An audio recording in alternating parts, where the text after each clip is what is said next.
My friends, it's time to jump in, talk about some Forsaken and Festival of the Lost news. So we've got some new hidden armor sets in the game. We're going to talk about the Thunderlord. We have confirmation that it is indeed returning. There are new ornaments and a bunch of other stuff for it to talk about. We're going to speak about the Dreadnaught, other festival rewards and infusion when it comes to the Horror Story auto rifle. We've got a bunch of updates and confirmations from Bungie regarding various things in the game, and as always, a bunch of other stuff to round up, guys. So if you do enjoy the video, a rating below is appreciated. But now let's get into it.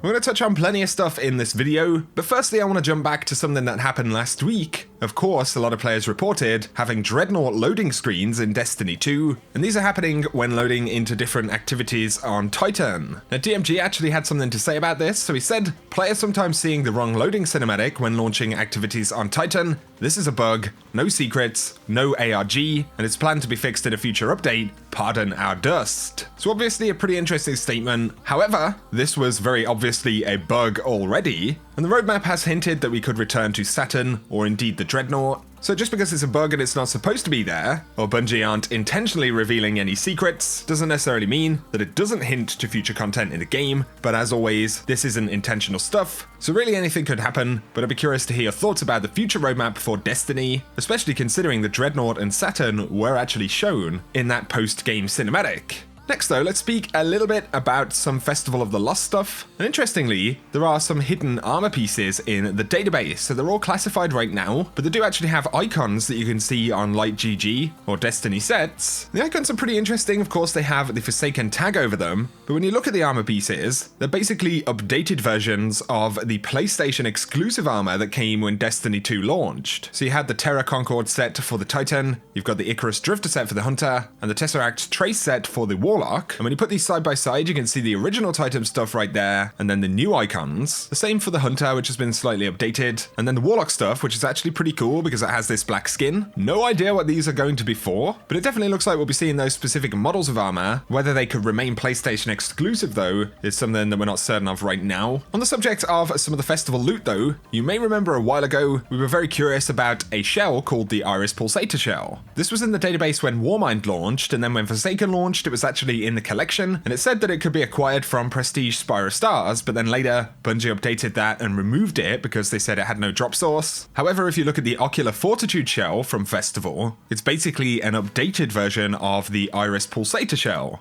Also interesting that they both refer to the eye, ocular, iris, and the description on the Fortitude shell is for ghosts who always have their eyes on the prize. Almost seems like an Easter egg to the fact that a lot of people were tracking the Iris Pulsator shell down for such a long time. Don't know if we'll ever get the Iris Pulsator, but it was just something interesting to point out. Rats Guy on Reddit though did point out that the Lycan's Maya shell right here, along with the Molten Bronze shader, gives you this kind of bleeding ghost effect, which is pretty cool. Another reward to talk about regarding Festival would be the Horror Story. Of course, this is a guaranteed 600 drop if you own Forsaken. I did make a video about it yesterday if you want to check that out. However, this weapon cannot actually be used to infuse into other weapons. So it's kind of unfortunate because some folks absolutely will grind it just to get the 600 drop. And if you wanted to put that into another primary weapon, unfortunately you can't do that. Of course, you can still get the weapon and use it to achieve 600 power, but just a heads up if you were planning to use it to infuse into something else. But next, let's speak about the Thunderlord. So of course, there were some leaks yesterday that suggest we'll be returning to the Cosmodrome. You can check that video out if you want more details and what we know about the new quest. But Jinsa on Reddit posted that they'd actually found a bunch of icons and different items belonging to the Thunderlord. So spoiler alert, we're going to take a look at some of the icons for the Thunderlord posted by Jinsa. So you've got the main Thunderlord icon,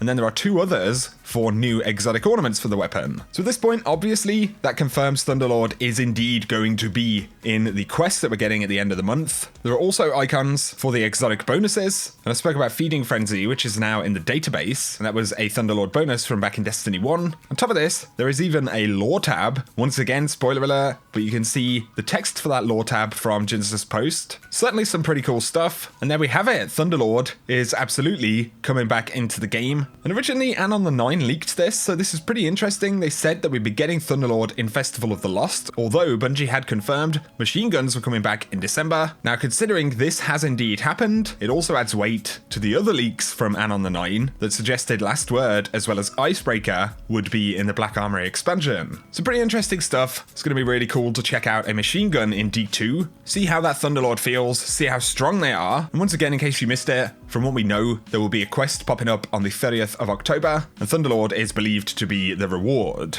Also on database changes though, of course, Trials of the 9 has been put on hiatus for Season 4, so it's most likely coming back in December, but Bungie did add a new shader that appears to be related to this, so we have Regard of the 9, new legendary shader, obviously in the Forsaken expansion. One way or another, Bungie are readying up to bring Trials back into the game. The next thing I wanted to speak about briefly is some really cool concept art for the Forsaken expansion, as well as some earlier stuff in Destiny 2. And these come from Dima Goyanov. I believe I'm saying that name roughly correctly, but this is a concept artist from Bungie, and we have the full set of weapons for Dreaming City right here, which is really cool. Primarily focused on the base models. Something interesting is that there is a sidearm right there at the bottom right. And I don't believe there's actually a sidearm that drops in the Dreaming City set, so maybe this one was cut, or maybe it'll be brought into the game in the future at some point. Also, something pretty cool to take a look at here is another piece of concept art that actually shows the Lucky Pants in development. But on the left hand side, you'll see that these are the Destiny 2 Lucky Pants, but they do have the model for the Last Word right there. Obviously, this is while these exotic pieces are being designed, so it's entirely possible that the developer would just grab a model of Last Word to bring in as a kind of hand cannon prop there. But it's certainly pretty interesting, especially with rumors of the gun coming back. They do also show, though, an ornament for the Gemini Jester.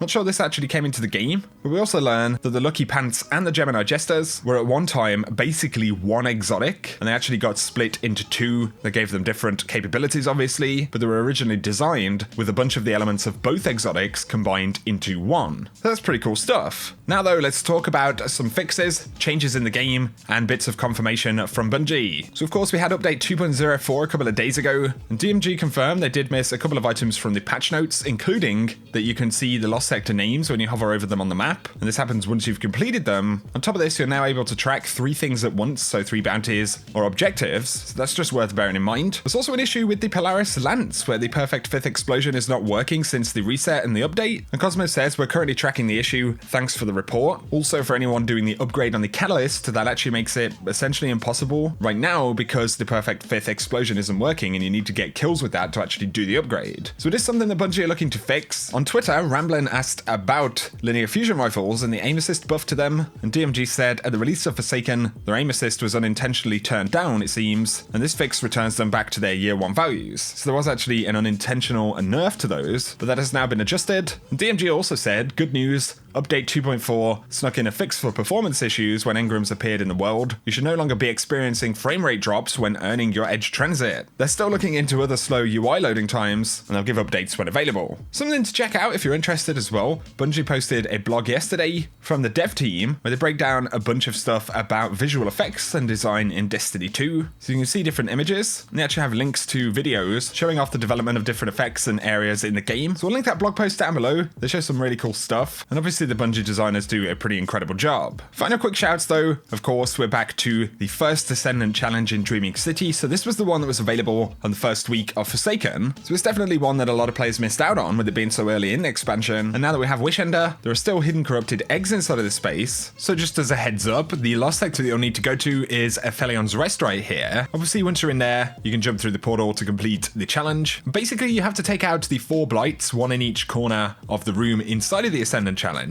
And once you've taken these out, you'll actually be able to destroy the crystals in the very center of the room. And that's pretty much all you need to do. Just avoid as many enemies as you can. Once you've taken out those blights, you can get the crystals done. And obviously, you get the chest, but then you also have the hidden collectibles. So the very first one, if you head to the left-hand side here, you'll find is located off in the distance. They're all relatively easy to get to.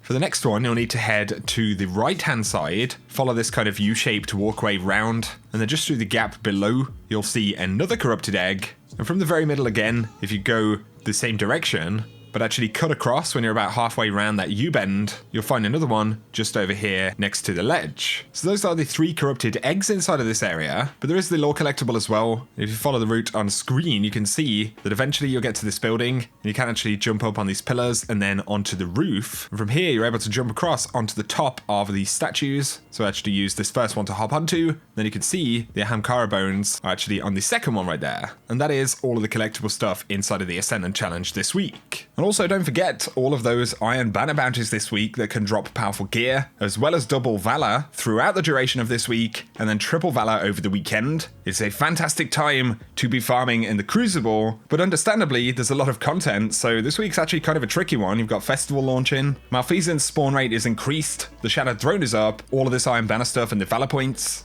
Bungie love to drop it all at once. But guys, that is going to summarize today's video, so let me know your thoughts on any of it down below. Really excited that Thunderlord is coming back, just a couple of weeks until we can grab that. Interesting hidden armor sets and other game changes, so let me know your thoughts. If you have enjoyed the video though, a like is very much appreciated, and if you're new to the channel, be sure to hit subscribe to see a lot more D2 content. For now though, whatever you get up to, I hope you have an awesome day.